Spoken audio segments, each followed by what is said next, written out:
নমস্কার বন্ধুরা। তো বন্ধুরা চলে এসেছি আজকে আবার আরেকটা নতুন মাছের ভিডিও নিয়ে। তো বন্ধুরা দেখতে পাচ্ছ এটা হচ্ছে ব্রিগেড মাছের ডিম। তো বন্ধুরা আজকে আমরা এসেছি হেজারিতে ডিম নিতে, মানে গ্লাস কাপের ডিম। এবছরে প্রথম আমরা গ্লাস কাপের ডিম ফেলবো, কারণ একটু লেট হয়ে গেছে যদিও ফেলানো, এর আগে ফেলানো উচিত ছিল। তো বন্ধুরা দেখতে পাচ্ছ এখানে অলরেডি মাছ প্যাকেটিং করে রাখা হয়েছে, মানে ব্রিগেড আর গ্লাস কাপ আলাদা আলাদা করে। তো আজকে আমরা গ্লাস কাপের ডিম নিতে এসেছি। তো আমরা এই মাছটা নিব না, আমরা নিয়ে যাবো হাঁড়িতে করে। দেখতে পাচ্ছ মানে এই যে মাছ প্যাকেটিং করে রাখা হয়েছে, প্রত্যেকটা প্যাকেটে মোটামুটি 35 থেকে 40 হাজার মাছ আছে, মানে 125 ml এর বাটি। তো বন্ধুরা দেখতে পাচ্ছ। আর বন্ধুরা এই যে এইদিকে মানে বুডার মাছ ধরা হয়েছে ব্রিডিংয়ের জন্য, মানে ডিম বার করা হবে আজকে আবার। তো বন্ধুরা এই যে মাছটা আজকে ডিম বার করা হবে, এই মাছটা আবার মোটামুটি 4 দিন পরে আবার ডেলিভারি দেওয়া হবে। তো আমরা আজকে গ্লাস কাপের ডিম নিতে এসেছি। আর এই যে দেখতে পাচ্ছ এখানে আমরা হাঁড়িটাকে ধুয়ে নিচ্ছি ভালোভাবে, মানে এই হাঁড়িতে করেই আমরা মাছটা নিয়ে যাব, ডিম মানে ডিমটা, গ্লাস কাপের ডিমটা। আর এইদিকে কাপড়ের মধ্যে মাছটাকে ছাকা মানে তোলা হচ্ছে এখন ধীরে ধীরে। আর আমরা হাঁড়িটাকে ভালোভাবে ধুয়ে নিচ্ছি। এই যে দেখতে পাচ্ছ হাঁড়িতে জল করা হচ্ছে, ধোয়া হওয়ার পর মানে একটাতে দেওয়া হচ্ছে ট্যাঙ্কির জল আর একটাতে দেওয়া হচ্ছে পুকুরের জল, যাতে মাছটা পুকুরের জলের সাথে অ্যাডজাস্ট হয়ে যায় সঙ্গে সঙ্গে, পুকুরে পড়ার সঙ্গে সঙ্গে। এইদিকে জলটাকে ফাটিয়ে নেওয়া হচ্ছে যাতে জলের অক্সিজেন লেভেলটা বেড়ে যায়। তো বন্ধুরা যে দেখতে পাচ্ছ জলটা মানে পুরো একদম পাক মেরে দেওয়া হলো, যাতে মাছটা মানে ডিম পোনাটা হাড়ির মধ্যে পড়ার সঙ্গে সঙ্গেই স্রোত ধরে যায়। এই যে দেখতে পাচ্ছ এখানে কাপড়ের মধ্যে ডিমটাকে ঢালা হয়েছে। তো বন্ধুরা আজকে আমরা গ্লাস কাপের ডিম নেব 8 বাটি, মানে 33 শতকের বিঘা, 1 বিঘা পুকুরে আমরা 8 বাটি ডিম দেবো গ্লাস কাপ। আর ওই ডিমটা আমরা যে পুকুরে আমরা ডিমটা দেবো 33 শতকের বিঘা পুকুরটাতে, ওই পুকুরে আমরা মোটামুটি 22 থেকে 25 দিনের মধ্যে পোনাটা অন্য পুকুরে পাল্টি করে নিয়ে যাবো, মানে বড় পুকুরে। ওখানে বেশি দিন রাখবো না, জাস্ট খালি 1 গিট সাইজ করব। আর অ্যাকচুয়ালি আমরা 22 থেকে 23 দিনের মধ্যে পোনা পাল্টি করে নিয়ে যাই অন্য পুকুরে, কারণ 22 থেকে 23 দিন হলেই পোনা পাল্টি করানো যায়, ধানি পোনা, বুঝতে পারছো। তো আমাদের অলরেডি হয়ে গেছে মাছ, মানে আরও লাগবে, শর্ট হয়ে গেছে, আরও মোটামুটি 2-3 বাটির মতো লাগবে, কারণ এখানে 5 বাটি হলো, আর 3 বাটি লাগবে, তাহলে 8 বাটি হয়ে যাবে। তো আবার মাছ নিয়ে আসবে। তো বন্ধুরা দেখতে পাচ্ছ এখানে মাছটাকে রাখা হচ্ছে বাটির মধ্যে ডিমটাকে। তো এখনও মানে মাছ লাগবে, আবার নিয়ে আসবে, কারণ কম করে নিয়ে এসেছিলো, কারণ 8 বাটি ডিম। তো এই যে আমাদের এখানে ডিমের ওজন হয়ে গেছে 8 বাটি, দেখতে পাচ্ছ 8 বাটি ডিম কতগুলো ডিম হয়ে গেছে, 125 ml এর বাটি। কারণ আমাদের যে ওজনটা দেওয়া হয়েছে খুব সুন্দর ওজন দেওয়া হয়েছে, কারণ আমাদের এটা কাকার হেজারি, তো তার জন্য ওজনটা একটু বেশি করে দিয়েছে, ধরে দিয়েছে। তো বন্ধুরা দেখতে পাচ্ছ এই মাছটাকে আমরা এখন ভালোভাবে বসিয়ে নিচ্ছি জল দিয়ে, কারণ জলটাকে মেরে মেরে মাছটাকে বসানো হচ্ছে ডিমটাকে, কারণ হাঁড়িতে করে নিয়ে যাবো। অক্সিজেন হলে কোনো ব্যাপার ছিল না, কারণ এখানে হাঁড়িতে যেহেতু অক্সিজেনের কোনো ব্যবস্থা নাই, তার জন্যই। তো বন্ধুরা দেখতে পাচ্ছ এখন মাছটা আমরা নিয়ে যাচ্ছি ভাড়ে করে, মানে আমাদের কাঁধে করে, সাইঙে ডেকে করে। তো ডাইরেক্ট পুকুরে নিয়ে চলে যাবো, কারণ পুকুরটা কাছাকাছি, মোটামুটি 300 মিটার ডিস্টেন্স হবে, তার জন্যই হাঁড়িতে নিয়ে যাচ্ছি। কারণ দূরে রাস্তা হলে তো হাঁড়িতে যেত না, অক্সিজেন করে নিয়ে যেতে হতো। তো বন্ধুরা বুঝতেই পারছো কাছাকাছি হেজারি কাছাকাছি থাকার সুবিধা এটাই, কারণ হাঁড়িতে করে নিয়ে যাওয়া হচ্ছে। আর কারণ মাছটা যদি আমরা প্যাকেটে নিয়ে যেতাম তাহলে প্যাকেটের জন্য একটা এক্সট্রা চার্জ দিতে হয়, অক্সিজেন খরচা দিতে হয়, তার জন্যই।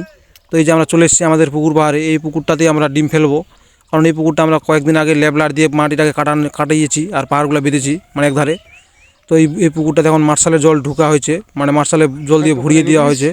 তো এই জন্য তার জন্য এখন পুরো চুন ব্লিচিং করে মাছটা আজকে ডিমটা ফেলবো, মানে চুন করা কমপ্লিট। তো যাই হোক, আমি চুন করার ভিডিওটা দিতে পারিনি আপনাদেরকে, তার জন্য দুঃখিত। তো এই যে আজকে মানে পুকুরে ডিম ফেলছি, তো ডিমের ভিডিওটা দিয়ে দিচ্ছি।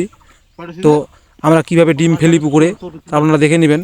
এই যে ডিম দেখতে পাচ্ছ খুব সুন্দরভাবে ডিমটা এসছে, কোনো অসুবিধা নাই, মানে 2-1টা কাটা দেখা যাচ্ছে, ওটা আফার মধ্যেই ছিল কাটানো, মানে আফাটাতে ভালো করে কাটা ডিমটা ফেলতে পারেনি, মানে কাটা ডিমও চলে এসছে। তো ধানের মধ্যে একটু পাতান থাকবেই 1-2টা, তো ওটা বলে লাভ নাই, যাই হোক। তো এই যে আমরা এখন মাছটাকে পুকুরে ছাড়বো আস্তে আস্তে করে, কারণ ছোটো মাছ, বুঝতেই পারছো, কারণ বেশি এটাকে চাপ দেওয়া যাবে না, কারণ বেশি চাপ দিলে আবার মরে যাবে, কারণ ছোটো মাছ বড়ো মাছের ব্যাপারটা আলাদা সম্পূর্ণ।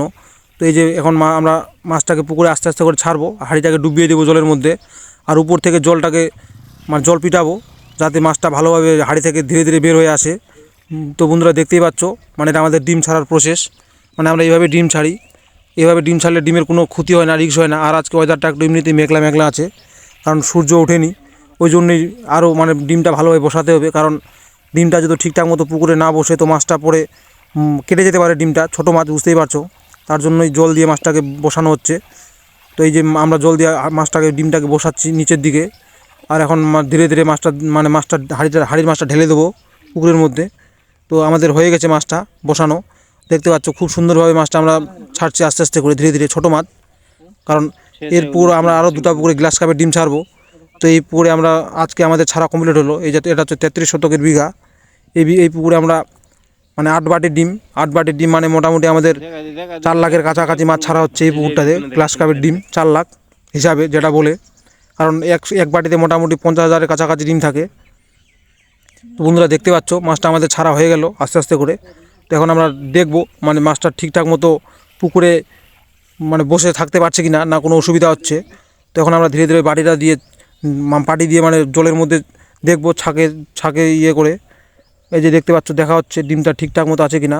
তো এই পুকুরে আমরা আজকে ডিমটা ছাড়লাম। এখন কালকে থেকে আমরা এই পুকুরে টানা 3 দিন ডিম খাওয়াবো, মানে ডিমের যে কুসুম হয়।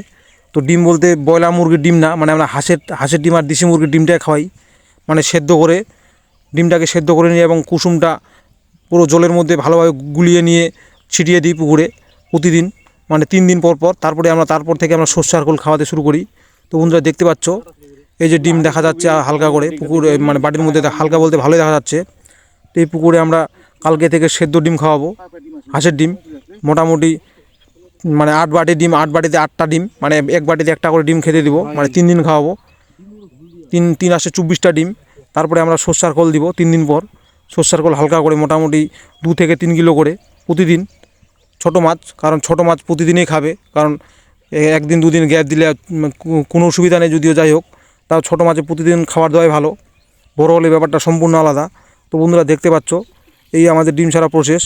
তো আবার আমরা কালকে আসবো সেম টাইমে, মানে ডিমটাকে দেখতে যে ডিমটা আমাদের পুকুরে লেগেছে না কেটে বসে গেছে। কারণ 3 দিন বলতে কালকে আমরা এই পুকুরটায় আবার গামছা দিয়ে ছাকা দিব, মানে ডিমটাকে দেখার জন্য। আর 4 দিন পর একটা লিডিং করব পুকুরে, মানে ডিম ফাটা দিব। কারণ যে ডিমটা আমরা ছাড়লাম ঝাঁক ধরে ঘুরে বেড়াবে, সেই ঝাঁকটাকে ভাঙানোর জন্য কচাল করব 4 দিন পর। কারণ এটাই প্রসেস, ডিম ছাড়া 4 দিন পর কচাল করার নিয়ম। তো বন্ধুরা ভিডিওটা কেমন হয়েছে ভালো লাগলে অবশ্যই কমেন্টে বলে যাবেন। Thank you.